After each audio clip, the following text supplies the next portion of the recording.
હે ગાઈસ, આજ આપણે આવી રહ્યા છીએ રેપિડો ક્યુટ જેમાં E6 નો એરર આવી રહ્યો છે. કસ્ટમરનો એવું ફરિયાદ છે કે E6 નો એરર આવે છે. તો હિતેશભાઈ આપણા ચેક કરશે આજે. હિતેશભાઈ શું પ્રોબ્લેમ છે આમાં? આમાં E6 નો પ્રોબ્લેમ છે. આપણે કસ્ટમર આગળથી આવેલી છે. આમાં આપણે રિપેર કરશું અને ઓકે અને આપણા ગાઈસને બતાવશું ઓકે. જો તમે જોઈ રહ્યા છો હિતેશભાઈ સ્ક્રૂ ડ્રીલ વડે સ્ક્રૂ ખોલે છે.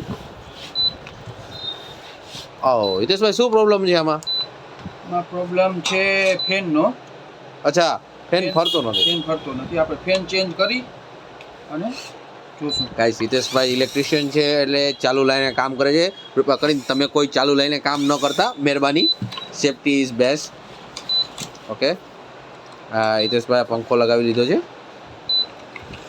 ઓકે, અચ્છા ગાઈસ, તમે કોઈ ચાલુમાં કોઈ ફેન ચડાવતા નહીં. ચાલુ થઈ ગયું. ઓકે, વાહ હિતેશભાઈ, રિપેરિંગ થઈ ગયું છે.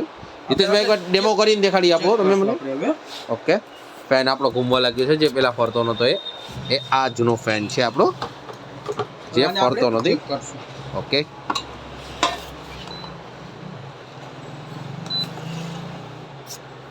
ઓકે, કમ્પ્લીટ થઈ ગઈ છે. કસ્ટમરનું કામ ઓકે થઈ ગયું છે. Okay, thank you Hiteshbhai. Okay, આવવાનું તમારે નાગરેજી. કઈ જગ્યાએ આવવાનું છે આપણે? નાગરેજી ઇલેક્ટ્રિક, જામનગર. ઓકે, એક વખત ફરી એડ્રેસ સમજાવી આપો. અમારું એડ્રેસ છે રણજીતનગર, હર્ષિદમાના મંદિર પાસે, બબુલ પાનની સામે, નાગરેજી ઇલેક્ટ્રિક. Okay, thank you. બધા પ્રકારના રિપેર કરી આપશું અમે.